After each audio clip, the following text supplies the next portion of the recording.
Today's episode of Necronomipod is brought to you by Beardology. There are a lot of imitators out there, but there's only one place I buy my beard oil. Beardology beard oil nourishes your skin and won't leave you with that greasy feel. With over 17 cents available in their extensive product line, I trust my beard to Beardology. You can find Beardology at beardology.co. Use code NECRO15 to receive 15% off your purchase. Beardology. Discover the best way to avoid the shave. From 1979 to 2004, BTK went silent. Not the media, nor the police, nor the FBI received any form of communication from Dennis Rader, and yet the killings didn't stop. It wasn't until a lawyer from Wichita decided to write a book on the BTK case that Rader finally decided to break his silence. He wasn't about to let someone else dictate the legend of BTK. Rader once again submitted letters and pictures to the police, confirming he was still on the prowl. This would ultimately lead to his downfall. Today, we conclude the BTK story. We'll also discuss a punishment that Ian believes is far worse than death penalty. I'm Mike. I'm Ian.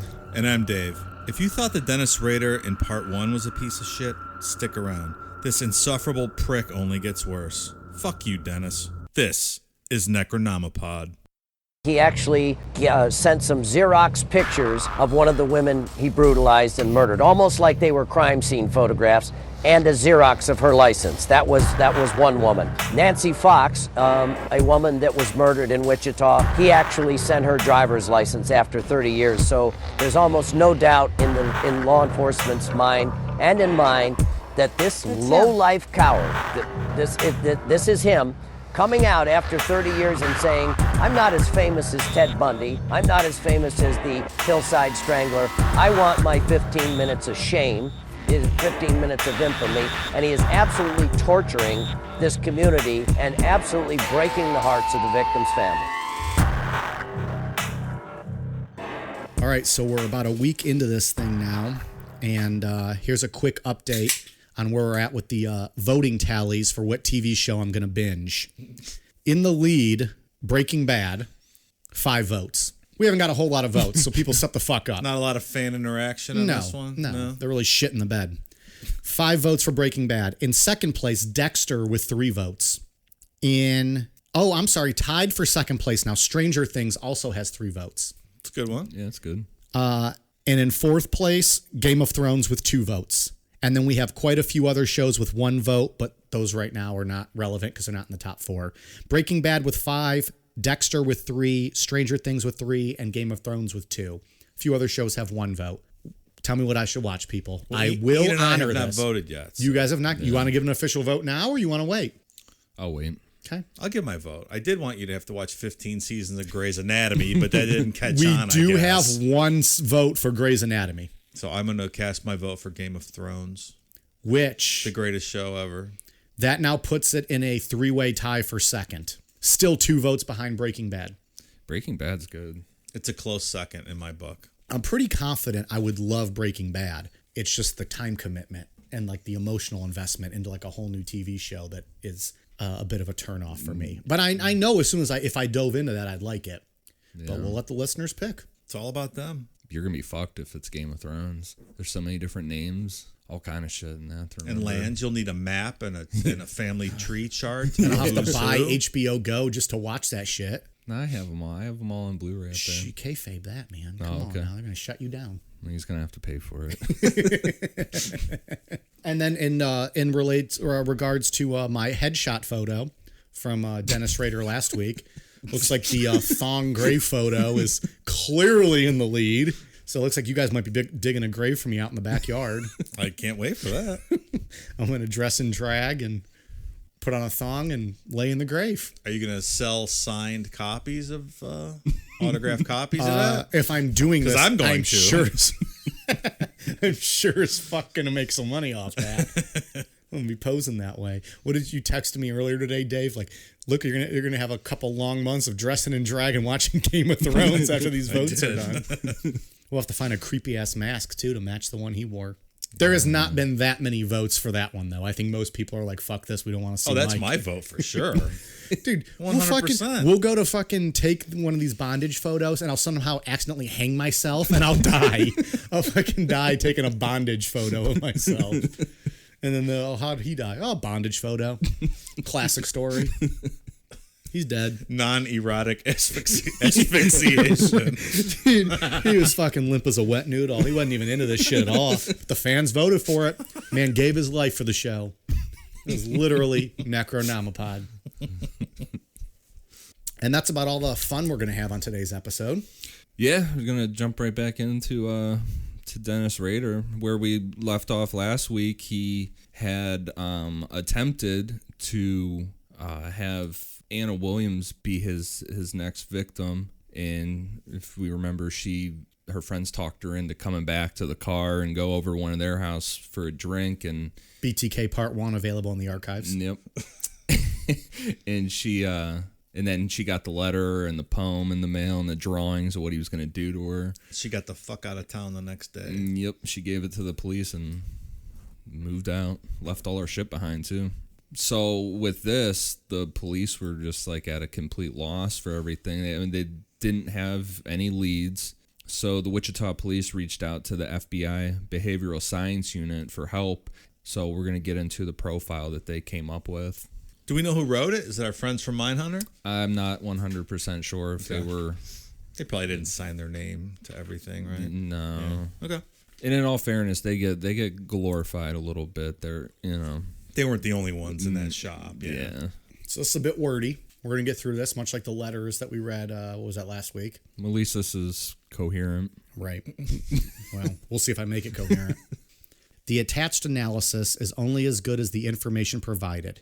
In addition, it may be necessary to totally change or modify this analysis if new information is developed, such as additional victims, more forensic evidence, and more information obtained from research. The murders of the offender, known to the public only as BTK, are the result of a fantasy acted out. A fantasy where for the first time in his life, he is in a position of dominance. He is an inadequate type, who through his crimes has placed himself in a position of importance.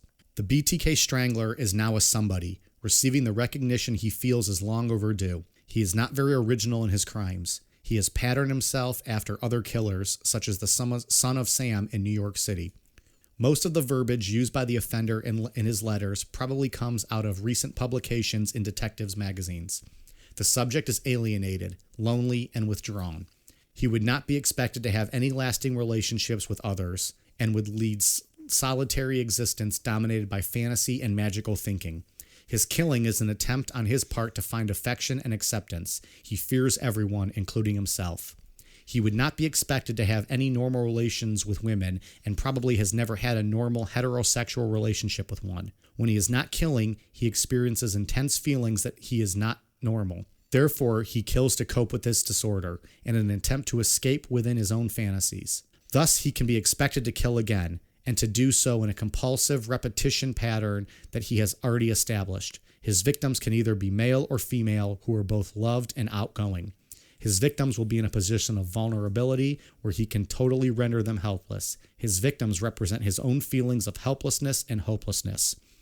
Quick side note here, they're essentially saying he's an awkward, lonely, virgin piece of shit. Yeah. Furthermore, correct. Furthermore, his own life has been disrupted. He probably comes from a background where his family was broken. He was raised by an overbearing mother who was inconsistent in her discipline, and his father was absent, either because of marital separation or death. This would have occurred when he was a youth. Your subject may have been raised by foster parents. Your subject was an average student in the classroom. However, he was more adept to disrupting the class by using profanity and pranks. His language and statements make us believe that he has some military experience or is a police buff. He probably has had run-ins with the police in the past, such as assault and or breaking and entering. During these break-ins, items taken will be items of insignificance. These items would have been taken because of a fetish or to feed a strong urge to take an article of clothing or an item he is fond of, or of the satisfaction of committing a crime that will leave little evidence for investigators. BTK may have a history of voyeuristic activity, and he may have an arrest record for these types of offenses. He hunts his victims by selecting neighborhoods where he can pursue different houses without being detected.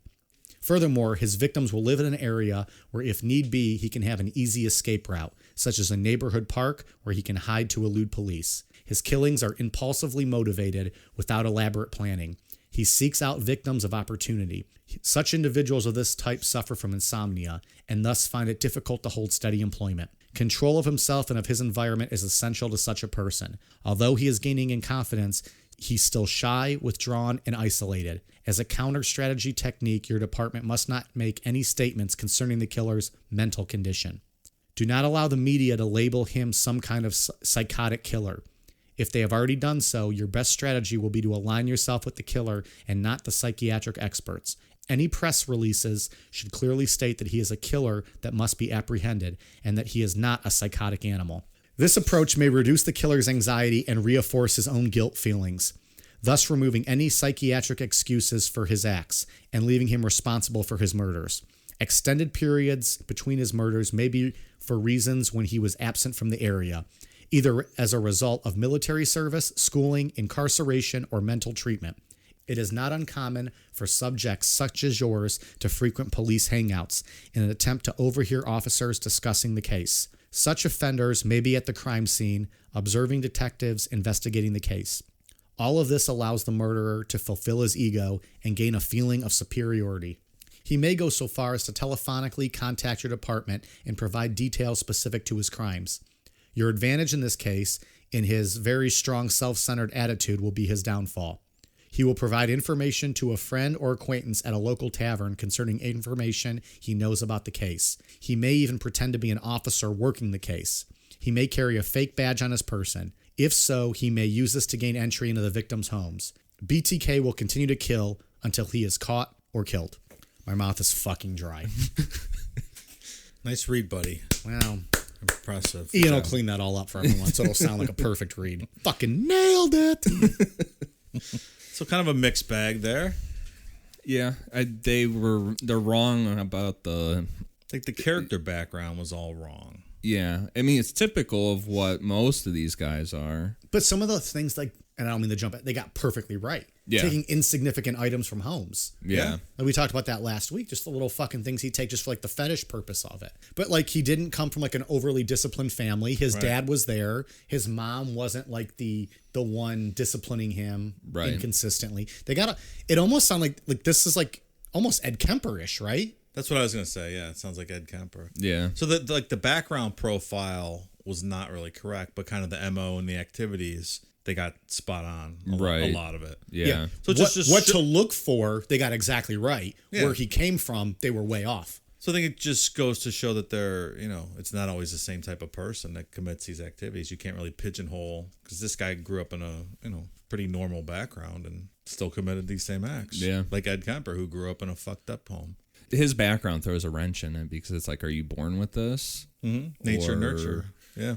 It's interesting. I think it just proves that the McDonald's triad is no-go, right? The only McDonald's triad you need is a double cheeseburger, a 10-piece nugget, and a medium fry. Yeah. And we're back to the fast food. Call it the Mike's McDonald triad. I bring up fast food in every episode. At this point, it's my gimmick, I think. I guess it's helpful in that if they were looking for the wrong person based on the profile, right? Like a loner who had no relationships, who was, by himself in some shed somewhere. But no, he was a family man who had a regular job. So just none of it fit. It didn't point them in the right direction. The only current thing they gave out that I think would throw cops off was that you wouldn't expect him to be a family man. And he was. Right. Right? Other than that, if you're a police officer, you're not really going to look at the background first. You're going to look for all those small acts probably first that you would notice right away. Mm. And they got that part right. Yeah. That he was, socially awkward, that he was stealing these things, that he liked that position of power, that he might be bragging to some people about what he knew or contacting the police. He didn't want to be known as a psychotic killer. I feel like police will probably look at that stuff first when they're looking at these crimes, and then after the fact, look at the background history. So I feel like, in my opinion, they got the important part right. and maybe not the I agree background with didn't that. add You're up, right, yeah. but what cops are going to look for first, I think they got that part right, in my opinion. I think the only thing that they got wrong that didn't have to do with his background that they got way wrong was him not being able to be employed or hold steady employment. Well, that plus his family background. Right. But Plus, that's what I mean. It just paints a picture of somebody else, I think. the background does. Yeah. Yeah, I agree. And the fact that, he's got a wife and kids, and they're saying this guy never had a heterosexual relationship. Like they're not looking for a married family man based on that profile. And there's a little bit or of proof. we'll get into it, but like a church-going guy who's rising the ranks in his church. Oh, that I would absolutely look No, for in a psychopath. no. That fits 100%. Continuing. There's a little bit of evidence with the not being able to have a relationship with a woman because he was never successful with sex workers. Well, no, I You get know what that. I mean? But you wouldn't then look at a married man with 2 kids who's been in this relationship for how long? Right. Like you would immediately think, oh, that's not this guy. Yeah. So on the surface, it may not be correct, but there's portions of it that, are accurate. They got this profile, and then after he left that poem for Anna Williams, and that was the last time that he was heard of until 2004. After that poem, That was 79. that's the last time he communicated with the media until 2004. God damn. Because maybe he came to his senses and like, what am I doing here? Why am I risking it getting caught? Oh, I thought you meant came to his senses and stopped murdering. I was like, no. Oh, I suspect that You're didn't. way off. We wouldn't have had a part 2. Yeah. Yeah, I don't get these guys that got to call and taunt the police. Just the ego. So many of them, could just get away scot-free if they would just shut their fucking mouth. Damn, I get off on that. I guess those are the ones that we never hear of, those 25 to 50 serial killers operating right now who don't do things like that. Don't And they'll run never their be mouths. caught. That's Yeah. why I don't contact the police. Fuckers never know. I play it off like I don't know shit about serial killers. Oh, I know. I know. Wouldn't that be amazing? Michael's a serial killer. Can you imagine? Like the biggest kill count in history. You guys end up doing an episode about me. What if it was before I was found and we did the episode on me? And then you turn yourself Like in? while I'm here doing it. Like with the show with you guys. And then I end the show with my confession. Wouldn't that be something? Oh, that'd be like a season finale, I think. Yeah, that would be a wild ass season. And then it'd be finale. like The Office, where like the whole build up to the next start of the next season is you guys who's gonna like replace me as like the new person, because obviously I'm in jail. It's like who's gonna be like the new manager of Dunder Mifflin? Who's gonna be the new person that sits in here with you guys? Just saying. Whoever that is going to be rich because that podcast is going to go through the roof. Yeah, that. Hey, wouldn't that? Whew. Maybe I'll do like some of those people do, where like they make a confessional and they shoot themselves in the head. You guys ever see that fucking those crazy ass videos? Yeah. Maybe we'll just do that. You're just Like gonna shoot yourself in here. Ian, hold my phone and record it. And you're like, why the fuck are you having me do this? Boom. The guy from Pennsylvania. That got dark. Sorry. What's that guy's name? I don't know his name. They I know showed you're it on the talking- news. yeah. I remember watching Someone it. put it in his mouth. Yeah, the guy that Hey Man, yeah. Nice Shot, the song was about. I didn't know there was It really a song was. about it. From Filter. You know Filter? I know Filter. I didn't know that song. There was a woman that did it back in the 70s too. On On the news. yeah, 70s or 80s. Yeah. Fuck was that guy's name? I remember that. I watched it because the news Pretty sure our played it. numbers would blow up. It's like Arlie, not Arlie Ermy, but it's like something like that. Yeah. Well, this unfortunate turn. I didn't think we can get Arba Dwyer. That was the guy's name. All right. Yeah, I remember I was a little kid and the news showed the clip unedited on TV. It was awesome. Why the fuck would they show that? They showed it at 11 o'clock news, unedited. Showed him put one in Even his head. now, you have to search to find that shit. Yeah. Oh, they showed one channel in town showed it. They got a lot of flack for it. Was it Fox 8? It was Channel 5. Oh, I would not expect that. Yeah. Boom. Okay. Hit paper bag, took the gun out of the Yeah. bag. It's horrifying to watch. Horrifying Yeah. to see that. It's not great. Yeah. Ugh. Okay. Thanks for bringing the show down, Mike. Yeah, because that's the only thing that's going to bring this show down. Even though he went quiet, he continued to search for victims, and he became more active in his church. And he also became a Cub Scout leader when his son was old enough. Oh, church elder, Cub Scout leader, you say? It's weird. Be nice. By 1985, it had been a number of years since his last murder. Now he was 40 years old, his son was 9 years old, and his daughter was 6. However, in 1985, his fantasies again hit a boiling point, like they did that one murder where he just kind of threw the plans out the window and just had to do it. Yeah. So Dennis started watching 53-year-old Maureen Hedge. She was a widowed neighbor of Dennis's that lived on the same street. The same street? Yeah. You don't shit where you eat, Dennis. God. Shit where you eat? Shit where you live? What's the shit where you eat? Right? Shit where you eat. You're right. Yeah. Yeah. I thought you frowned when I said that. No. On April 27th, 1985, Dennis was attending a Boy Scout camping trip just outside of Wichita. He left camp that evening pretending to have a headache and saying that he needed to go to the store and get something for it. He then arrived at a bowling alley in Wichita and grabbed a beer. He swished the beer around in his mouth and purposely spilled it on himself to give him the smell like he had been drinking. And then he called a cab and asked the driver to drop him off a little bit before his house so he could try and walk off being drunk. This fucking guy. That's a bit excessive. He's That's kind of odd. Covering all the bases here. I bet his drunk act was so fucking bad, this clown. Yeah. Trying to pretend he's drunk. Right. What a dick. Like, it's just, why not just say, my car broke down in a cab? Like, I don't understand the point of faking a drunkenness.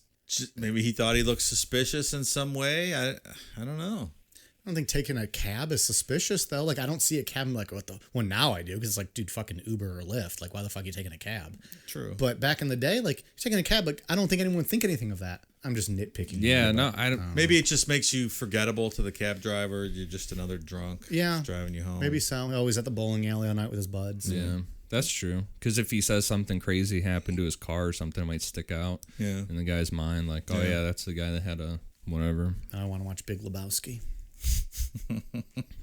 So Dennis made his way into Maureen's backyard, cut the phone line, and broke in through the back door using a screwdriver. A Phillips or a flathead?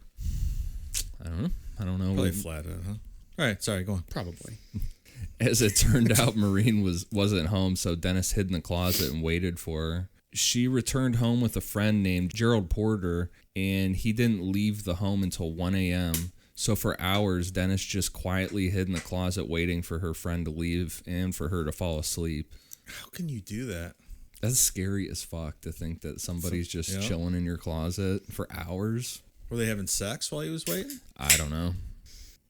I thought the same thing while reading this. Like, I wonder what they were doing. If they were just hanging out, who knows? It's creepy as fuck. It's frightening. So once she was asleep, Dennis quietly exited the closet, turned on the bathroom light, and strangled Maureen to death. And she had no idea it was coming. Dennis, using the bedding from her bed, dragged her body to her car and put her in the trunk. He then drove directly to his church, where he had keys to enter. This is a very elaborate operation he's running tonight. Yeah.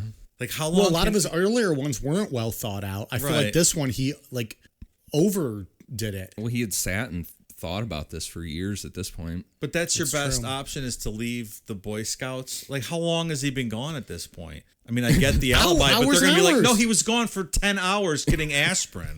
It doesn't add up. Gerald Porter didn't leave the home till 1 a.m. Yeah, how long has he been gone from Boy Scout camp? I would imagine he left when everyone was still awake, right? You would think. Yeah. He's probably been gone for at least 6 hours or more. So when's he to go get fucking Advil. Right, 6 in the morning. Oh yeah, I had to drive her all over town. To Walgreens was sold out. Had to go to CVS. They were out. Had to go to drug mart. Wacky. Yeah. I mean, he probably had this plan thought out in his head, but it sounded like he was just at this Boy Scout camp and was like, I need to do it now. Yeah. This is my chance. Can you imagine what's going on in your head? Nope. Do you ever do that, serial killer, Mike? No. I'm very meticulous. You guys think I take piss breaks and that's why we stop here? No, I go fucking kill people. I'll be right back. Don't even know. So once he got to the church, he pulled Maureen's body out of the trunk and hid her under some trees while he went inside the church. He went to the basement and taped some black plastic bags to the window so no one could see inside. Dennis then took her body into the basement and photographed her corpse in different positions. What the fuck? Yeah, he was going on. This is what I picture going on in every church basement every day. This kind of stuff. Ian, what kind of positions was he putting her body in? Like, that's kind of new for him, no? Yeah, I would assume sexual positions. Or like on a cross, like religious stuff? Or like, yeah, because like bondage-esque, you know, you strap someone to a cross or something. Like he was in a bondage. He's not into like, you know, putting him in sexual positions, was he? Yeah, I would assume. Well, if you look at some of his drawings, are all. But they're all bound and gagged, and you know, Right. I'm wondering if he's doing that to them. It was getting late, so he put her body in the back of. Oh, he's on a clock now? He put it back in the trunk and drove her to a location to dump the body. He used some brush to cover her body and left a pair of tied pantyhose next to her. Jesus. The amount of effort that he's injecting into this situation is crazy. Well, he drove her car back, got in his car, and then drove back to the Boy Scout camp like nothing happened. He was never linked to this crime until years later when he was caught, and he still had all these photos in his possession because he had built his son a treehouse. As his son got older and didn't go up there, that's where he kept all this shit and would go up there and hang out in this treehouse with all his. Also risky, no? Yeah, well, neighbors said they would see him go up in this treehouse. Like, what did he get out of dragging it to the church? Like, why? What? A safe space to take his photos, I guess. Well, like he had a safe space at her house. No one was going to come there in the middle of the night. Like the risk involved in transporting a dead body and dragging it into a church basement. Well, I guess it's the risk of transporting it or staying in her house when he doesn't know what's going to happen there, as opposed to taking it to a church that he, you know, has control over. I guess, but he sat there for hours in the closet. Didn't seem to think it was a problem. I think we're trying to rationalize an irrational situation here. No, I'm just curious what you get from that extra step of posing it in your church basement. I guess it's an extra thrill, right? Maybe. You're like, oh, I'm the church elder. Look what I'm doing down here. Yeah. And you're sitting in church Sunday. And he's thinking about it. Yeah. Maybe so. Should have been thinking about Jesus. No, he's thinking about the dead person in the basement, what he did down there. They rarely do. So in September of 1986, Dennis started stalking 28-year-old Vicky Wedgerly. Sometime after 10 p.m. on September 16th, Dennis showed up at her house dressed like a telephone repairman. Vicky let him into the house to check the phone line. After messing around with the phone, Dennis turned around and at gunpoint told her that he intended to tie her up. He directed her to the bedroom and attempted to tie her up, but Vicky fought back and she scratched Dennis in the process. He eventually was able to overcome her, get her tied, and strangle her to death with pantyhose. He photographed her body in a couple different positions and then left the scene in her car. Before killing her, she had warned him that her husband would be home soon, and Dennis said later on that he would have killed her husband if he would have showed up. Maybe he would have killed him. Yeah. Maybe. Big talk for a guy who's already in custody. Yeah.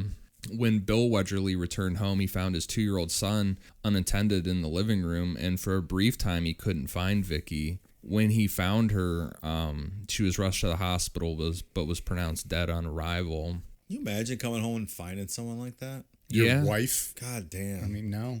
Your kid's just wandering around. Right. And you're like, yeah, that's terrifying. Yeah. I wonder why. I mean, I'm glad he didn't, but I wonder why he didn't do anything to the kid. Because in other situations, he intended to kill the kids, right? Unless he didn't know that kid was there. Yeah. And the kid woke up and came out. Yeah. It's true. So while this was going on, Dennis drove around Wichita disposing of evidence. Then he parked the Wedgerly's car a couple blocks from their house, and then on foot walked to his car, changed his clothes, and again was never suspected of the crime. Man. But man, this Bill Wedgerly's guy, his life just took a major turn with this whole thing because the police hadn't heard from BTK in 8 years. So this was, I mean, there's new detectives on this that BTK is like probably like a myth to them, you know. It's a cold case. The guy's, who knows where he went. Mm-hmm. And so Bill became the number one suspect. He was never charged with the murder of his wife, but he was suspected of it for 18 years until BTK was caught. That's rough. Yeah. Was this in his neighborhood again too? He was in a small area, right? Yeah, it's all within the He's same. watching all this and just getting off on it or enjoying it. Like, I don't think you could do this these days. Everyone has, the Ring, like we talked about next week. Like, somebody would catch him on video walking around the neighborhood. Yeah. So this But can you imagine finding your wife dead and now you're the suspect? Oh, it's gotta be maddening, you right? truly did not do it. And for the next 20 years of your life, people always suspect it's you. Yeah. I mean, I know that from what I was reading, they had like family members of his, like, because there was literally no suspect other than him, and that's always the first one. Of course. My first thought always goes to, though, like, where the fuck's his alibi? He clearly was doing something else. How can you not prove what you were doing? And he obviously couldn't because he would have. Well, they never charged him, so he obviously had a decent alibi. But like, even if I was fucking at the bar drinking, I would have went to that bar and be like, can you pull the video and show these motherfuckers that I was here drinking all night long or at Walmart or doing whatever? Like now, but there's no video back then. But was there not video back then? I mean, we're talking mid 80s here. There's got to be some surveillance. Some, but not everywhere like today. Yeah. I mean, even go to the bar and be like, have the bartender speak for, on your behalf. Yeah, I served this guy on. I don't know. I'm sure he probably did that. Yeah. Yeah, it's just that cloud of suspicion hanging over you. Yeah, I mean, because they never charged him, but it was still like in the back of everybody's mind that knew him. And that's this guy lost Where'd his wife. Where'd he go from there? Right. Now is looked at like a piece of shit when he was innocent. At the end of 1987, a triple murder took place in Wichita. Philip Fager and his 2 teenage daughters. A contractor was arrested in Florida after leaving the scene in the Fager car and used their credit card. This guy's name was Bill Butterworth, and he was acquitted of the murders, but police believe that he committed the crimes. I read this story. This story's crazy in and of itself. Yeah, this is like a full episode. I'm not convinced that BTK didn't do this. Yeah, this is a wild one. Mr. Butterworth. So... But yeah, there's all kinds of crazy stuff. This guy just said he happened upon the bodies. He was doing some work there, and then he went into a fugue state and just was scared and left and doesn't remember any of it. Yeah, he like freaked out and took off. It's really weird. He was acquitted. Yeah. But there was no evidence against him. Yeah. But that's a very odd one. Yeah. Look that case up if you have some spare time. Bill Butterworth. Mr. Butterworth to you, sir. So a letter was received by Mrs. Fager in early '88 from Dennis, who said he did not commit these murders, but admired the work of whoever did it. This guy is just an insufferable fucking piece of garbage. Yep. He's like attaching himself to other murders because he just wants to be a part of the spotlight. Yeah. Like, I wasn't a part of that, but I admire this guy. I'm giving him my stamp of approval. Yeah. Like this arrogant fuck. Yeah, this lady had her family slaughtered, and he's going to send her a letter admiring the work of whoever did it. Yeah. Well, it was never confirmed to be a BTK letter until police found an original copy among all his shit when he was caught. Jesus. So all this lady knew is this was just some asshole that sent her some letter. Yeah. She didn't know. Right. In this letter, Dennis also included an illustration of what he thought the crime scene looked like, but his depiction was not accurate. What the fuck? Thanks, man? Dennis. Appreciate your help, bud. In 1988, Dennis got himself fired from ADT. The official reason was that he was not getting along with coworkers and not getting his work done on time. And that's a running theme through anybody that's worked with him, that's come out and talked, or, we'll get into his time as a dog catcher here in a little bit, but that he was just a pain in the ass, just like straight up son of a bitch to work with, man. Just you can asshole. tell by looking at the guy. Yeah. 100%. He's that guy. This guy. And you know by looking at him, he's sucked. that guy. That has to follow all the rules and like super fucking bossy and shit. Fucking rule followers. Who needs them? Except the rule about not killing people. Yeah. Well, that rule. Maybe follow that one, but otherwise, dude, fuck you. I'm not going to put headphones in. I'm going to listen to my music at my desk, and you're not going to complain about shit, motherfucker. Well, there's that scene in Mindhunter. Ian's just like, yeah, I'm not doing that. I was told I could listen to the radio at a reasonable volume. Give me my fucking swinger line stapler, and I'm good to go. Well, there's that scene in Mindhunter where the guy comes up asking him for electrical tape. Remember that scene? And he's like, you got to fill out a form. I can't just like give he's in this. the storage room. Yeah, he's like, I can't just give you this. You have to fill out a form. The guy's like, give me the fucking roll of tape, asshole. He won't give it to him. Those are the worst kind of people. I know. Those are the people that do fucking kill families. Clearly. Ugh. Give him the fucking tape. Yeah. Jesus Christ. I can't handle that. There are records of Dennis working for the U.S. Census Bureau for a while. Oh, great. So he can knock on every door in the whole neighborhood. Great. So how many people you say live in this household? What do you do for a living? Not anymore, they don't. Those hours are typically what? Jesus. Fucking census taker. And now I'm back to thinking of the Three Stooges when they're the census takers. One of the greatest episodes, shorts of all time. Oh, man. Did we just talk about them last week? Was that last week you talked about them? Or a bonus episode? Where I asked Ian if he knew who the Three Stooges were? I think it was last week. Yeah. We also talked about them on the Census Bureau one on the Men in Black episode when they were going around. Because it's one of my favorite shorts. When they were going around as census takers. And that's what I picture. Like, they're just all running around being fucking ridiculous. They're being fucking stooges. Other than the Census Bureau thing, he was just working odd jobs until 1991. And now, at this point, he's 45 years old, and younger women would give him too much of a fight. And the chance of a man being involved was way too much of a risk for him because... Well, 45, it's not that old. Yeah, but still, he's not... Well, no. But still a strong and virile man at 45. So I've heard. I wasn't going to say a damn thing. I wasn't even thinking it, actually. You know what I mean. But I mean, at 45, you're closer to death than you are birth. So at that point, you start thinking about, well, that 20-year-old female could probably kill me, maybe. I mean, I don't know. Well, he's a heart attack. He's not a very big guy. I mean, he's a scrawny shit. You could tell he's never... He's a little dweeb. Yeah.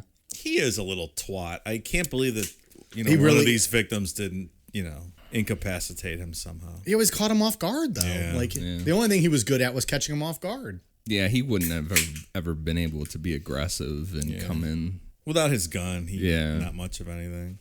So with this mindset, Dennis would start stalking 62-year-old Dolores Davis, who lived alone about a mile away from Dennis. He cased her house to figure out her schedule and made sure he had a plan for this murder. Again, on a Boy Scout trip, he made the excuse that he had to go to the store.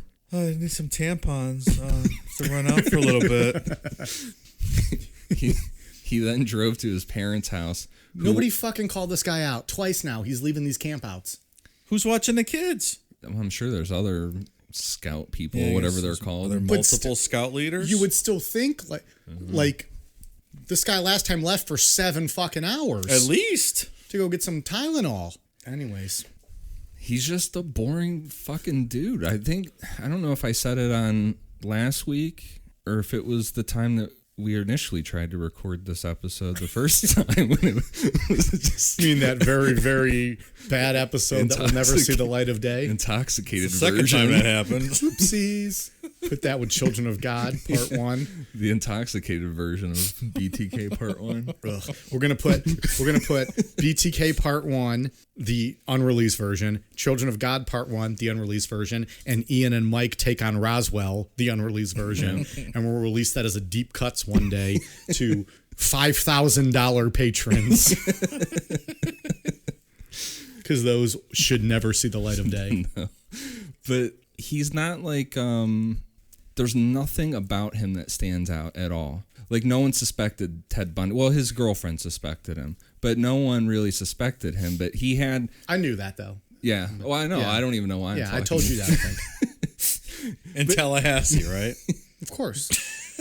But he had traits that stuck out about him. Like, people would say he's attractive, he's smart. He had, like, these things about him that really stuck out. Dennis Rader's just a fucking, like, nobody. Yeah. Absolutely what are we talking about? Like, nobody. Just straight middle-class family man. Yeah. So no one, I don't think anyone would suspect They're probably him. glad he's gone. Oh, good, that asshole went up to the store. Maybe so. That's true. If he's difficult to work with, right? They're probably just like, yeah, let him fucking go. Yeah. Like, hopefully he doesn't come back. What was his relationship like with his son? Like, is there Everybody said that well, like, did his son bitch about him, or like he was just a normal guy? He was a good dad. Yeah. He was just a piece of shit coworker. Yeah. I wonder if his like kids' friends were ever like, your dad's weird. I bet he's the BTK. Your dad's the BTK. Maybe, Dave. Wouldn't that be funny? Like years later, like, holy shit, he was the He BTK. really was the BTK. I fucking had sleepovers at that house. Yeah, wouldn't that be weird? Like years later to find out, or like you live next door, Or you were one of the other kids on that. house. You were one of those other kids. That, like, yeah, you were at that house, and Or you were on that Boy Scout trip. it's terrifying. Yeah. Yeah, like you were doing camp stories and s'mores, and good old Dennis was out slaughtering women. Yeah. I'm gonna come back and sleep in a tent next to you that Right. night. Yeah. And take his flashlight and pretend he's a bear outside your tent. What is that from? Is that what they do? I don't know. Isn't that a thing? Just, Is that how you scare kids on camping trips? yeah, but this is Boy Scouts, Dave. I feel like they know. don't do that shit. I Here. don't They know teach you how about to it. like tie knots and like shake a tree and eat from it or Oh, I something. don't know. I don't know what the fuck they do in the Boy Scouts. I don't know anything about Boy Scouts. I don't either. No, I didn't do They Boy don't Scouts. fucking sell cookies like the Girl Scouts do, so they gotta get their shit together. I don't know anything about Boy Scouts. I did not do that as a child. Favorite Girl Scout cookie, go. Fuck, what are the mint ones? Thin mints. Yeah. Or the lemon ones. Fine. Get the fuck out of here. Lemon. No. All right. Episode's over. Stop. Lemon. Thin mint. Frozen. Fucking bomb.com. So good. So good. Dave? Samoans. They're really good. I just discovered, though, did you know there's like 2 different brands of Girl Scout cookies? No. I didn't either till this year. And the other version of the Samoas, 10 times better. How do I know I didn't have the 10 times better version? Because they're not called Samoas. Oh, what are they called? I can't remember the fucking name of them. I will Are find they made them. in Samoa and they're called Americans? I wish. But they're not. It'd be easy to remember. But there were some like maybe Caramel Delights, like some kind of generic name. Well, it sounds like something you buy at the dollar store and not. They're- like, what are they? They're the exact Samoas. It's the coconut with the caramel and the chocolate, but they taste so much better. And I like the Samoas too. These are better. So the Girl Scouts sell them? Yes. Really? But apparently, and I don't know how it works, there's like different brands with different troops, I guess. I did not know that. Also, Thin Mint's fucking phenomenal. Get out of here with that lemon shit. No one wants to hear that. I like the lemon ones.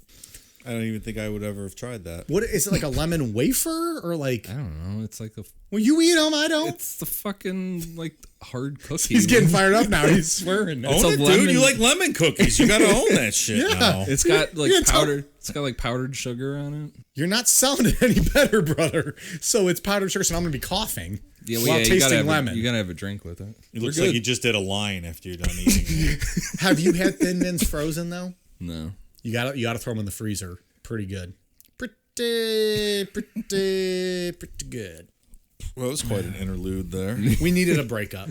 So also, let's note that he's now involving his parents and he's going to their house too. See, Dave brought us right back. So when he was back at his parents' house, he changed out of his scout uniform and walked to Dolores' house. When he got to her house, Dolores was still awake and in bed reading. Dennis waited until he saw the lights go out and broke into her back door using a cinder block. So this wasn't very subtle. Not at all. It obviously woke her up, and she was met with Dennis pointing a gun at her. He gave her the same story as before, that he was a wanted criminal that needed food and money, and that he would need to tie her up. There was evidence of a struggle at the crime scene, and it's not known how long he stayed in her house, but he did long enough to draw a picture of her while she was still alive, which is What was she doing that whole time? yeah. Ugh. He then strangled her with a cord before putting her body in the trunk of her car. He left her body in a remote area not far and hid her body under some trees. Dennis then drove her car back to her house, wiped it down for fingerprints, and threw her keys up onto the roof of her house. He then went back to his car and moved her body to a more remote location under a bridge, and then made his way back to the Boy Scout trip. So it's just a lot of... What's with the keys on the roof stuff? That's the second time he's done that. Yeah. Yeah, I don't know. I don't really weird. get What's the point? Yeah. They're gonna find them. Like, it's not like you're not throwing them in a river where you're never gonna get them again. Yeah. Put them on a roof, they're gonna find them. Right. It's a strange detail that I don't understand the purpose of, really. he just doesn't think anything out. Like, other than that one church one, he didn't plan like shit. He thinks he's just Or, like- sly, and this is helping to hide whatever he did, but it just doesn't make any sense unless we're missing something. Yeah. But then, like, leaving, like, his cum stains on, panties and stuff. And, like, I used to have a dog named Stains, and I'd tell him to come, Stains. Come. Stains. Is this real or is this a joke? No. You had a dog named Stains? Yeah. And I come, Stains. Come, Stains. Okay. No, that's not real. I'm lying. Well, I mean, in all fairness, he probably wasn't thinking of... DNA wasn't even a thought back then, so... You know You can blow your load all over town. I can't trace it back to You you. just fire hose that shit. Sorry, science happened, Dennis. Fucking asshole. The next night, he snuck out of the Boy Scout trip again and went back to where he dumped her body. He posed her body and took some photographs. Dennis then dug a grave for Dolores, but before putting her in, he got in the grave, put on a woman's mask, and set his camera up to take pictures of himself in the grave. Oh, and that was one of the bondage photos we posted this past week. Right. So if you go back to one of our posts earlier this week, we posted a few bondage photos that he had taken of himself. The grave one is one of them. Right. You can check that out. I think that's the one that listeners have voted for Mike to recreate, correct? Thus far, it is in the lead. I'm really looking forward to that, personally. I will have to don a thong, women's nightwear, I think, a wig, and a mask. You guys can tie me up and just chuck me in a grave. So we gotta empty the pond for winter time. We can just throw you in there. Okay. Perfect. There you go. Guess it's settled. New Mike headshots available this winter. Signed by all three of us. It'll just be me in the grave and you guys just standing there with your shovels, like all proud and like just posing. So 4 months after this murder, Dennis was hired as a compliance and animal control officer. And he gained a reputation for just being a straight up pain in the ass to everybody in the community, writing citations for shit like if the grass exceeded 6 inches, like just the most minor real piece of shit stuff. Yeah. When I was watching stuff after he got caught, they were, I think it was like True TV or Crime, whatever the fuck, at Court TV at the time. They were like interviewing people and they had one of his neighbors on. And this guy was like, I always told my wife, if he ever knocks on the door, don't even answer and wait for me to get home and I'll handle him. Smart. Yeah. Because the guy was just like, he was a straight up piece of shit to deal with. And wow. Yeah. Kind of sounded like, fuck that guy. I'd knock him out if he ever came knock on my door. Yeah. It was kind of the attitude this guy had about him. Oh, my grass is too long? How about my uppercut? Dennis goes flying out into the grass. Yeah. And he's like we say, he's a scrawny piece of shit. If any guy actually had a square up one-on-one chance with him, you'd beat the fuck out of him. I think that's right. Don't get me wrong. I'm also a scrawny piece of shit. But I can also recognize another scrawny piece of shit and acknowledge when we get the fuck beat out of us. Dennis Rader would have got the fuck beaten out of him had someone actually bowed up and got a hold of him. You guys could have thumb wrestled maybe to declare a winner. I might have been able to take him, I think. But see, Come on, BTK. 1, 2, 3, 4. Mike declares a thumb war. Like we discussed earlier, though, you got to be a sneaky killer like I am. In and out, like a fucking ninja. You don't even know. Ninja.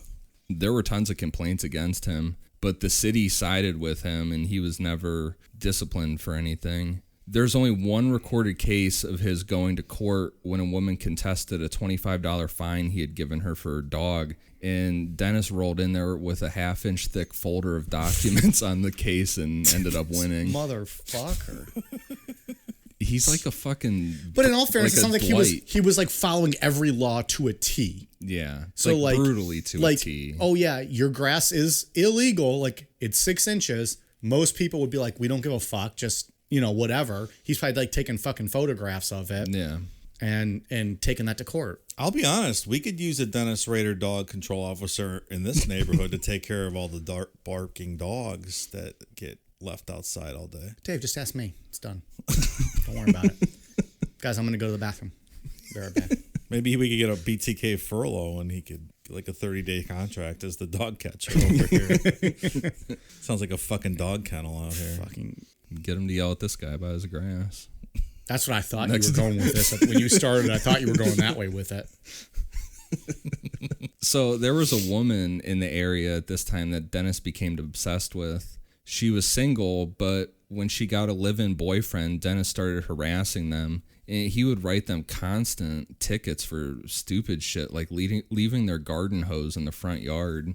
Yeah, look here. I see your garden hose in your yard. That'll be $25 citation. He told this woman that he would stop if she broke up with her boyfriend. And when that didn't work, Dennis impounded her dog and had it put to sleep. Jesus. God damn. Yeah, and they moved out of the area immediately. Now I really want him to come work in our neighborhood. That sounds great. Get some peace and quiet over here. Leave your husband or I'll kill your dog. What a piece of shit, this guy. So he continued to just be a straight up piece of shit, and was getting off on this tiny bit of authority that he had.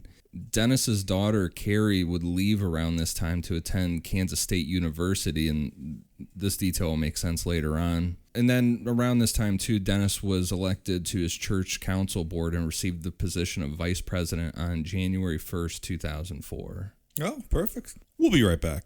We like to drink beer, a lot of it. After a long night of drinking and talking crime and conspiracies, there's nothing that wakes us up and gets us ready to start the day better than Just Brew coffee. With a great selection of roast levels to choose from, you're guaranteed to find one that suits your style. Small batch roasted to highlight the unique features of each coffee bean, Just Brew coffee caters to both casual and hardcore coffee drinkers alike. Since 2010, Just Brew coffee has worked tirelessly to perfect the roasting process and technique, which has resulted in seriously delicious, always flavorful, and never bitter tasting coffee. If you're already drinking JBC, raise your mug. If you're not, raise your standards. Check them out in social media, and remember, they roast, you just brew. Check out their new online store at youjustbrew.com and up your coffee game today. Use code NECRO15 to receive 15% off your order of 2 pounds or more. So to the police, BTK was thought to be dead or possibly in jail. I mean, they hadn't had a confirmed correspondence or anything with him since the Anna Williams poem. 79. Yeah. And there were those 2004? murders in the middle of the 80s, but they didn't even think those were him. No, because he wasn't talking to anybody or doing anything. They're like, this guy loves to call us when he kills people. Yeah. But a local lawyer named Robert Beatty thought BTK could still be out there, and with the case fading into almost like a local legend, he decided to write a book about the murders. Big mistake. Yeah. Well, actually, probably a good mistake. Good mistake. So in January 2004 was the 30th anniversary of the first BTK murders, and the Wichita Eagle ran an article talking about the cold cases and announced the planned book that was being written. When Dennis heard news of this book, it infuriated him to think that someone else would be telling his story. So he just sat and stewed with this idea of someone benefiting from his story. And on March 17th, 2004, he mailed an envelope to the Wichita Eagle from a Bill Thomas Kilman. I get it. Ha, ha, ha, ha. I don't get it, guys. What's the joke? Fucking asshole. Like William? Are you talking to Mike? No, I'm talking about Dennis Rader. William Thomas? I don't get it. He couldn't leave it alone. This asshole got away with all this. He's sitting home 20 years later. Yeah. Couldn't let it go. It's just that thought of someone else benefiting from This this. guy's writing a book about me. Yeah. So this. But it's with all the guys, though. They can't fucking take credit for anyone else telling their story or taking credit for their story. Yeah. Like, they have to be in control of that. Most of them, yeah. Yeah. Bundy Anyways. didn't. I mean, he didn't even want to talk about it. Well, I know that, but I wasn't going to bring him up. It's not relevant here. Plus, that was in Arkansas, right? Well, Dave. I mean, we could nitpick and talk about everything that happened everywhere, but we're not going to. This isn't the Ted Bundy story tonight. Multiple accounts link him back to multiple states, but I'll tell that story when we get there. So this envelope contained 3 photocopied pictures of Vicky Wedgerly's body that was taken in 1986, as well as a photocopied picture of her missing driver's license. The balls to keep evidence like that for this long. But that's why he was doing this, right? Like, you keep the evidence, you're jerking off to it, or he's doing whatever he's doing. Yeah. Well, I mean, notice he couldn't send the originals. He sent photocopies of it. He couldn't give it up, Yeah, give exactly. up those. Was it up in the treehouse still then? Yeah, I'm assuming, yeah. That's what it sounded like to me, was that it was always up in this treehouse. Yeah. Imagine jerking off back in the day when there wasn't just Pornhub. You can't just go to one site and it's all just right there. You had to fucking You gotta go to keep treehouse. You had to keep all those pictures and put it in your kid's treehouse. God damn. It's like Pee Wee's Playhouse. It's Yeah. Dennis's treehouse. There's a show. There, Great you. show. I'll binge watch a show right now. Oh, yeah. Dennis's treehouse. So he signed this with a BTK symbol that he had used in the past, which is kind of like the symbol is like a ripoff of the Son of Sam symbol. But so on May 5th, 2004, Dennis sent another letter to the studios of KAKE TV in Wichita. So Cake TV? Yep. This letter was a really long coded message, and the FBI confirmed it did come from BTK, but the code was nonsensical and couldn't be cracked. It wasn't like the Zodiac, which actually was a real code, and it took forever. Yeah. This was just some nonsense. On June 9th, 2004, Dennis left a package taped to a stop sign, and this contained another letter describing the Otero murders, along with a drawing of 11-year-old Josephine Otero hanging and nude.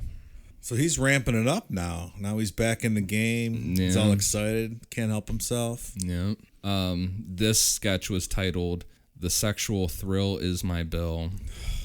The worst. Yeah. Was that the picture you sent me earlier? Yeah. So that was supposed to be an 11-year-old girl. Josephine Otero that he killed. That's why we wouldn't post it. Even his sayings are douchey. That's super douchey. Yeah. Also included was a chapter document that was like kind of like a biography of BTK, but this was also just nonsensical rambling. And I mean, you could imagine a multiple chapter document typed out like his fucking letters. Yeah. It's just stupidity. On July 17th, 2004, a package marked BTK was in a book return at the Wichita Public Library, and it contained the following letter. I have spotted a female that I think lives alone and or is a spotted latchkey kid. Just got to work out the details. I'm much older, not feeble, now, and have to conditions myself carefully. Also, my thinking process is not as sharp as it uses to be. I think fall or winter would be just about right for the hit. Gotta do it this year or next. Time is running out for me. That same package also included a claim that Dennis had lured 19-year-old Jake Allen to some train tracks where he was ran over by a train, but this proved to not be true, and Jake Allen's death was ruled a suicide. So I don't even claiming responsibility for random deaths. Yeah, I don't understand why he did that or what that was all about. The next package didn't show up until October 22nd, 2004, when a UPS worker found a strange envelope when picking up packages at a drop box. The package contained drawings of women in bondage, a poem titled Death to Landwehr, referencing Ken Landwehr, who had been the lead investigator on the BTK killing since the beginning, and pictures of children with bindings drawn on their bodies and faces. Which was like magazine pictures of kids, and he like drew over them. So weird. Yeah. The envelope also contained more of a biography for BTK, and the biography was filled with lies about how he was born in 1939, his father died in a war, and his mother dated a railroad detective. Like, just stupid shit. I have a better way to throw him off the trail. Shut the fuck up and stop writing letters. Just fucking dumb. The police released this biography to the media to keep BTK happy. And they were following the advice given to them by the FBI. Keep the killer communicating, don't offend him publicly, and don't overexcite him into killing more. Just keep communicating with him until he makes a mistake. In a really controversial move, the Wichita Police Department collected DNA samples from 1,300 men in an attempt to find BTK. So the cops just all stood out in front of the police station with cups out, and guys just came and jerked off into the cups? No. Who were the guys? Just volunteers. Oh, so they volunteer. Like, you can't, without a subpoena, force me to... do it. Okay. I mean, it's still very controversial to do that, you know. But I mean, no criminal's going to show up. Yeah, I don't get that. Why would I'm going to voluntarily give you my DNA, and now you can link me, even if you're not BTK, to every crime that I might have committed. Like, I don't. Yeah. Why would you volunteer? Also, just go to the sperm bank. They're going to fucking pay you for that shit. That's not how you get DNA. You just swab your mouth. But you still give your sperm. Well, yeah, but just swab your mouth and it's over and done with. What are you talking about? You're leading me down the wrong path. I'm thinking they're jerking off into cups. No, they Am just, I wrong here? They swab your cheek. They just swab your mouth. I went along with your nonsense. I didn't even think about it. I'm thinking they're Son of jerking a off into bitch. cups. And I like to picture the cops standing on the sidewalk and guys come by and they just jerk off into their cups. I didn't even think about it. I'm like, oh yeah, that's how they must have done it. That makes no sense. Just a swab. This is like 1940. I like my way so much better. But this didn't help out any because Dennis had never been arrested and there would be no reason for his DNA to be in any systems. He didn't come in any cups. Just nightgowns. Fuck, saliva can't get you shit. It's all in the cum. That's what she said. So the next package was found on December 14th, 2004. A man walking through a parking lot found a package wrapped in a white plastic bag leaning against a tree. He decided to take it home and open it up, which, I don't know, with all this going on, probably just shouldn't grab random shit and take it home. But, Yeah, maybe not. inside was a doll with a plastic bag tied over its head, and the hands of the doll were tied behind its back and the feet tied together. Man. Also tied to the feet was the missing driver license of Nancy Fox, who he killed all the way back in 1977. KAKE-TV and the police were notified of the package, but didn't make this one public. On January 1st, 2005, Dennis officially became the new president of the church council at the Christ Lutheran Church. Oh, Happy New Year. Praise Jesus. Which will make sense in a little bit here. Do you think there were any other contenders for that position? There probably was a good election. Yeah, I don't know how that works. They vote. Yeah. I think you come in a cup. And then everyone tastes it and they go, this one is the superior cum. Sorry. But like, how bad do you feel if you were up for the leader of the church and BTK beat you out for the job? Like, you couldn't beat BTK out for the head of your church. That's funny to me. Oh, God. This is not good. On January 8th, 2005, Dennis left a special case cereal box. It was marked, quote, BTK and then, quote, bomb in the back of a pickup truck at a Home Depot. Is he trying to get caught at this point? It sure seems like it. He's really... But of course it's a cereal box, because serial killer. He's so clever. Or also, like, the other guy's still writing the book about him. Maybe he's really trying to push his point, like, I'm driving this narrative, not you. Yeah. And he's just getting more aggressive and sloppy with it. Yeah. Yeah. So police were able to view surveillance tape from the parking lot, and even though Dennis too blurry to make out, they were able to measure the wheelbase of the vehicle he was driving and determined it was a Jeep Cherokee. Uh-oh. Yep. And I have a Grand Cherokee. I better watch out. But not a Jeep, just straight up Jeep Cherokee. It's a Grand Cherokee. It's different. Just saying. Different vehicles. Okay. Well, and I don't have the exact number, but they went through the BMV stuff and they narrowed it down to like how many. There was like a couple thousand of those vehicles registered, so they had a. Yeah, but still, that's pretty narrow, right? Yeah, I mean they narrowed it down to a couple thousand vehicles. The best lead they've had to date. Yeah. And man, imagine being like that Ken Landwehr guy that's been working on this since the 70s, and like you're watching that tape. You can't see him, but you're like, that. I know, like that's him walking right there. Yep. It's crazy. And then you're probably going to every other business around there, pulling all their security film, seeing what else you can get. Yeah. Yeah. The box contained information about people Dennis was stalking, but it also included a really odd question. Dennis wanted to know if he put his next communications on a floppy disk, if it would be traceable.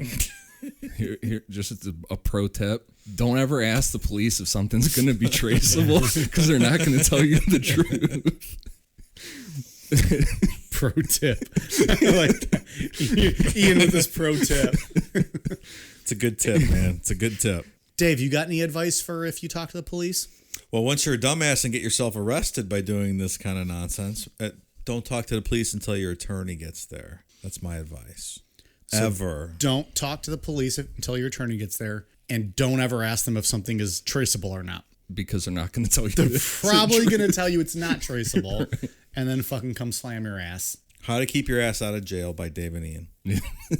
Perfect. So he asked police that if it would be untraceable to run an ad in the miscellaneous category of the Wichita Eagle, and the classified ad saying, quote, Rex, it will be okay. So if they put that in the paper, it means it's untraceable. It's untraceable. And of course, they ran that shit immediately. Oh, they did? That's weird.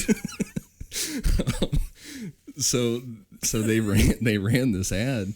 And the next package to show up was another cereal box on January 25th, 2005. This box had another doll inside, and this doll was mimicking the death of Josephine Otero. That day, God damn it. Cake TV. Yeah, I'm just going to start saying Cake TV. That's too hard. That's what she said. They also received a postcard from an S. Killet. Skillet, greatest rock band of all time, as voted by Dave. Skillet? Yeah. What's that? Do you not know Skillet? No, what's that? They're a rock band. They are? Yeah. It was marked as from an S. Skillet, and it used the return address of the Otero house. Oh, good God. And then on February 3rd, 2005, he sent another letter to Cake TV, and this one said, Thank you for your quick response on number 7 and 8. Thank you to the news team for their efforts. Sorry about Susan and Jeff's colds. Business issues. Tell WPD that I received newspaper tip for a go. Test run soon. Thanks. P.S. May want to use KTV PC ETC code, number, and letters from me for my verification code to you. So there's that. Whatever the fuck that says. It's just nonsense. The next and final package would come on February 16th, 2005. Sent to KSAS-TV, which was the local Fox affiliate. It contained a piece of jewelry, a brief letter, and a purple floppy disk. Detectives immediately sent this disk for analysis and found that it had metadata on it from the Christ Lutheran Church, and the metadata for a deleted document from an admin to the church named Dennis. What a fucking moron. Not the brightest. Who could it be? Dennis. Dolt. So a quick internet search of the church showed their president to be a Dennis Rader. Detectives drove past his house and saw the Jeep Cherokee parked in the driveway, and so Dennis was placed under 24-hour surveillance while the police put together a subpoena for Dennis's daughter's DNA. Kansas State University had a sample of her DNA from medical treatment she had received while attending. The familial DNA was a match to DNA they found from the semen at BTK crime scenes, and police knew that they had finally caught him. Just like that 23andMe stuff we talked about last week. Yeah, Same thing. Because this is a little different because it had, this was through a college, but now with the 23andMe stuff and like Ancestry, that... You don't even need a subpoena at some point. It's just all going to be out there. States that have the okay to do that, man, if you killed somebody in the past and got away with it and left DNA, eventually you're going to get caught. You hear that, Mike? I don't leave DNA. You don't have DNA? I said, I don't leave DNA. First of all, I've never come in a cup. Second of all, you're really on this coming. I've been doing this for 27 years. They haven't caught me yet. Get the fuck out of here. You've been killing people since you were... Go do the math. Hey, Peter Curtin was drowning kids when he was 9 years old. That's true. That motherfucker. So the police... To clarify, I'm not a serial killer. We're kidding. I've not ever even been in a fisticuff in my life. If I had been, I probably would have lost that fight. Unless it was against fucking Dennis Rader, because he's a skinny twat. The police task force was worried that the media would find out about Dennis Rader before they could arrest him, because they did have a few leaks in the past regarding his stuff. The plan was to arrest Dennis, search key places and secure interviews with family members all at the same time. So Dennis would have no chance of catching wind that he was caught. So what they did was organize 215 police officers and agents to just take this whole thing on. And this is multiple states because he had family members outside of. They like tracked down everybody in the country that was related to him. They said, okay, at this time, go and just. If you have to just push open the door and isolate everyone at the same time. And make sure nobody can talk. This, and I know this is not relevant, but it sounds like straight out of the scene and of Goodfellas. Like grab everyone at the same time. When they grab everyone at the same time, yeah, all at once, and just bring them all in. Yeah. Yep. The end. Since Dennis was predictable in his schedule, the police knew he left his office at 12:15 p.m. every day to go have lunch at home with his wife. Since they'd been tailing him the whole time, they knew it took him exactly 3 minutes to get home, and he would be there at 12:18 p.m. On his way home, an unmarked police car stopped him, and he was surrounded with guns drawn on him. Officers dragged him out of his truck, handcuffed him, and searched him. And moments later, Ken Landwehr, who had been searching for Dennis for 20 plus years, they were finally face to face, and it was like they recorded it, but it's never been released. Like the recording of them meeting, but everything said that they were just real polite with each other, you know. Yeah, why wouldn't you be, I guess? It wasn't like a I got you, you piece of shit thing. Yeah. But that has to, man, the adrenaline has to be crazy seeing that guy. Finally getting on. Yeah. The initial interview of Dennis was conducted by Landwehr and an FBI agent named Bob Morton. The thought behind this was having an FBI agent in there would boost Dennis's ego and make him feel important. And Dennis would also respond to Landwehr because he knew him through this whole like cat and mouse kind of game for all these years. So Dennis was interviewed for 32 hours total.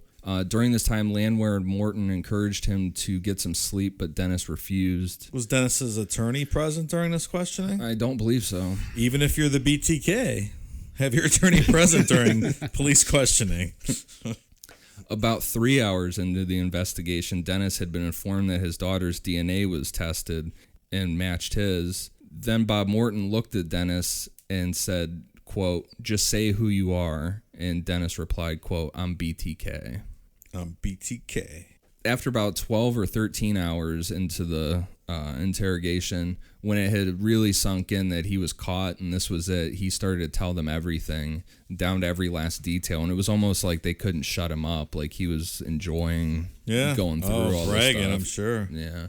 At some point during the interview, Landwehr put the disc that got Dennis caught on the table, and throughout the confession, Dennis would casually just tap on the disc.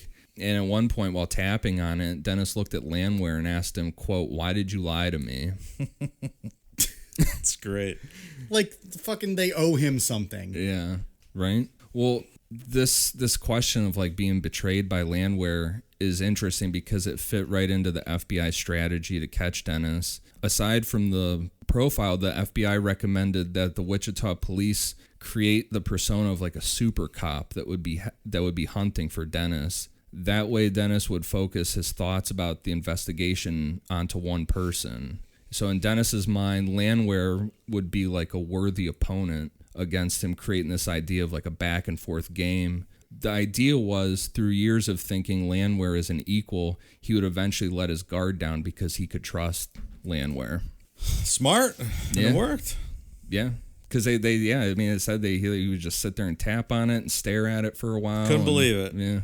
But it's just weird. And he's like, "Why did you lie to me?" Dennis did express concern about how him being caught would affect his family and people at his church. When his wife, son, and daughter were told about his arrest, I mean, they were in total disbelief. They had no idea that he would be capable of doing this. Can you imagine? I mean, yeah, that would be absolutely shocking. None of them had any idea. Nope. They're like, "Oh, is that what we found up in the treehouse? I was wondering what that was."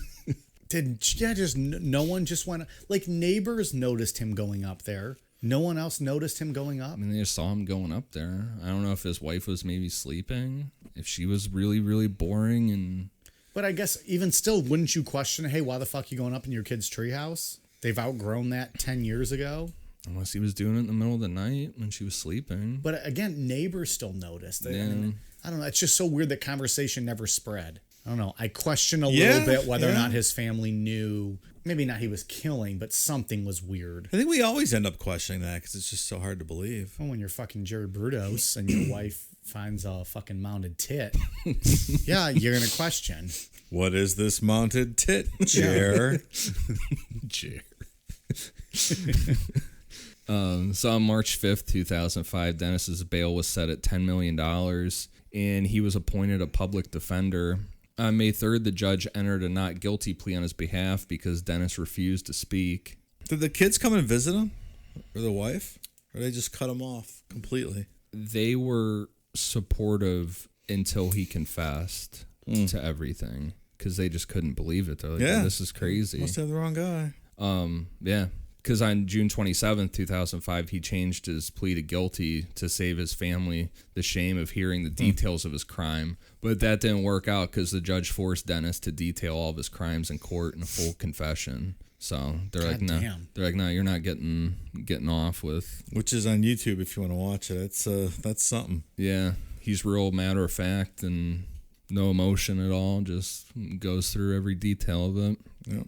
And it lasted for 45 minutes. I mean, it's long. That judge forced him to go through that whole thing. At Dennis's August 18th sentencing, victims' families gave emotional statements. Dennis did apologize after in a rambling 30-minute statement. He seemed really like defeated. Like he wasn't that matter of fact thing. It was. Yeah. He's mad he could never do it again. Yeah. He was sentenced to 10 consecutive life sentences with a minimum of 175 years to be served. He has been in solitary confinement every day since 2005 with 1 hour of exercise per day and is allowed to shower 3 times per week. And that, I feel like, is way worse than the death penalty. I almost wonder, like, that they're even allowed to get away with keeping him in solitary confinement that long. Seems pretty cruel. So by solitary confinement, what does that mean? You are in a cell that's probably this little area, not very big. Probably 6 cut by this, 9. Yeah, like enough for like a bed, like a twin bed. that's it. And then you can have enough to maybe like lay next to it Yeah, and then a toilet with the toilet. Your food gets delivered to your room. through Through a thing. You don't even get to come out to even get your food. 3 showers per week, which is also torture to me because I take like 3 a day sometimes. 3 a week. I really fucking do. Like, I just like to be clean, to feel fresh. God damn. And so clean. And he gets to come outside of that cell for 1 hour A day. So Into what? Like, what does that even mean, though? Like, come out of that. Like, into like a 20-foot cell, like cage? yeah. Yeah, like he doesn't get to go out in the yard, right? It's just like that fenced-in pen that... Yeah. Does his push-ups or whatever he needs to do. Yeah. That almost seems... Can you read books? Do they give you books? I'm sure. But I mean, you're sitting since You'd 2005. Yeah. You'd go fucking insane. So 14 years sitting in a little room looking at the walls. That's 1 hour a almost too much cruelty. I was surprised that they were able to actually get away with that. I mean, I have no sympathy for this guy, but who we're talking about. Yeah. But at what point are you torturing a human being that maybe we should be better than doing that too? Well, he'd probably get his ass killed out, and if they put him in general population, Yeah, probably. real quick. Real quick. I understand that as well. I'm just saying, at what point does it become torture as opposed to just like a consequence for his actions? Yeah. I think you could categorize that as torture. I think so. I mean, I I don't know. I don't have any sympathy for him. No, he's a piece of shit. But yeah, that's worse than the death penalty, in my opinion. Yeah, I mean he's got to live every day like this. And 23 he's been doing it for fucking how long? In 2005. It's not great. No. A certain gentleman we're going to talk about next week had the same thing with solitary confinement. God damn, we don't ever give week ahead spoilers like this. And wow. There's I don't even know who the fuck we're talking about next week. There's documented proof of him going crazy, like doctor proof of them saying that he was You should nuts. leave it at this and not actually say and let people like tickle their taint a little bit. Let them think about what this might be. So yeah, I don't know. It's a brutal punishment. He did get away with it. All he had to do was nothing. Brought it all on himself. Yeah. Yeah, when he Really? came back in 2004, He made it. he was free and clear. long thought to be dead. Yep. But the FBI was right, man. Once he started talking again, keep him talking because Let he's them going make to the fuck up mistakes. eventually. Yeah. So his daughter wrote a book recently and was doing a bunch of interviews. Yeah, is the and- book out yet, or is it? I don't know. I guess I thought it was. I thought the book release coincided with the interviews. Oh, okay. I saw a trailer for it, like a videoed trailer. I didn't know if it came out yet or not. What was, Maybe not. I assume it did. I'm interested to hear like what were her thoughts. So, like if she didn't know any of this was happening, like what's I don't know. I didn't watch what was that. oh, I'm not that was like, interested. oh, okay. I was like, so what's like the premise of the book? Like my dad was a nice guy, and then I was told he was a killer. Yeah, I think so. Yeah, I think it's about. So it's not going to add any insight to the story. It's going to add more of an insight to like, here's what a daughter goes through when you have a normal dad, and then all of a sudden you find out he's murdered. Yeah, I think it's from the thing I watched, it's more along the lines of like her Just her dealing journey. with it. Yeah. I think that's right. Interesting, but we don't know if it's available yet. Doesn't matter. guess we She's may. not fucking paying us. We're not plugging this shit. So Just fucking check Barnes and Noble. It might be there. Google it. I'm sure it's out there. Yeah. that's Dennis Rader. One of my least favorite shows. I'll tell you that. 2-part favorite show. It's pretty Not bad. great. Yeah, as far as content wise, I mean, it's interesting stuff, yeah, but it's like he's just such a scumbag. yeah. Yeah. He's as bad as it gets. The whole catching him thing is really interesting to me. It's crazy how they went about that whole arresting him thing, where they said, okay, at 12:15 p.m., multiple states where you're getting calls and you're gonna go in there. I mean, it was Lock everyone down. Yeah. But that's the way it should be. Yeah, You don't want to take a chance on anything, I think. right. Get every fucking witness you can all at the same time. Because we've seen how the media messed it up before with like, was it Richard Ramirez with the shoes he was wearing? Diane. Diane Feinstein. Yeah, they fucking released like they said the shoes, and so he changed his shoes, and you can't find him. Throwing those shoes You up. can't take Thanks. a chance. You can't take a chance of someone finding out that someone's been arrested, because who knows how it'll ruin it. You go all in at once. Could you imagine being like a fucking second cousin or something of his, and all of a sudden the police are at your door and they're like, Yeah, I understand. that would be wild. But if they didn't do that, what if something would have happened where they didn't catch him? He probably would have And killed now himself. he's still around to today, even though. I think he probably would have killed himself. If like he would have known they were getting close, you mean? Yeah. Strong possibility. Yeah. Yeah, he seems like that kind of guy. Yeah, little bitch boy. Yeah. All right, Ian, you got anything else on BTK? Nope. Dave? No, I'm good. Well, I'm not good. I'm disgusted, but But you're feeling good. that's all there is to say, and I'm feeling good. That's all that matters. So again, we are now on also Patreon, patreon.com/necronomapod. $5 subscription gets you 3 bonus episodes a month, a private Discord with us, plus some other perks. A couple quick shout outs to our patrons. Thank you very much to Mackenzie Bemis, Dustin, Matt, McKenna Lloyd, Megan Hicks, Michael K, Michelle S, Mungbean, Nate, Nick B, Olivia, Rosie Dotson, Samantha Noft, Sarah Raymond, Sarah, Spoiled Brat 76, Stephanie Ann, Trevor Heath, Tyler, Wendy Muller, and Whitney Delgado. We appreciate your guys' support. I think we're all caught up now on the patrons. So if you join in the next week, you might be one of the first fucking names we read. So Yeah. that's on you to decide. But anyways, patreon.com/necronomapod. We appreciate everyone's support who has subscribed to us. It's really cool. Ian, what other shout outs you got for us tonight? For iTunes, I have one for Matt Alica and Gargoyle Angel. Thank you guys for the reviews, and everybody that's been listening, getting us downloads and stuff. We got on the top 200 for a second there today. Yeah. Got bumped off, but it's all right. We were there for like an hour, so it felt nice. I was happy for a little Fucking bit. good. Yeah. People are listening to this on Sunday, so it was a few days ago by the time they hear this, but we were there. We were fucking there. Yep. What category was that under? True crime. We fucking made it. It's possible. Keep those review numbers up. We'll make it again. And to those of you that like the show, please keep spreading the word. You guys are doing an awesome job. Yeah. Like we were talking last week, I think. When we first released our first episode, we had like 24 downloads. And we were fucking coming in our pants about how fucking awesome it was. Were we not? Were we not that excited about how awesome it was that get like 24 downloads? Yeah. We're at like 2,000 an episode now. Yeah, over that now. Yeah. Yeah, way over. Yeah, so it's cool. So it helps when the people who enjoy the show spread the word. Yeah, so for sure. We appreciate it. I want people to get our drunk asses up there with Wondery and drunk asses. Like it. Yeah. Get up there with Wondery and all these big companies, and then just us up there chilling. Cool Down Media. Cool Down Media taking over the podcast world. Yep.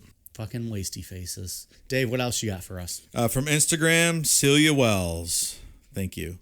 All right, we are on Twitter, Facebook, Instagram, YouTube at Necronomapod. Please, I about blew it. Slowed on me. Please hit us up. Let us know what you think of the show. Let us know what show Mike. That's Mike, not Dave. Mike should binge watch. He doesn't watch a lot of TV. Let us know what he should binge watch. Right now, the leader is Breaking Bad. Talking about yourself in the third person. The Rock says. I was just trying to clarify for people who didn't understand. Sorry, I've had some alcohols tonight. Don't vote for Grey's Anatomy. All right, you guys ready for a cool down beer? Cheers.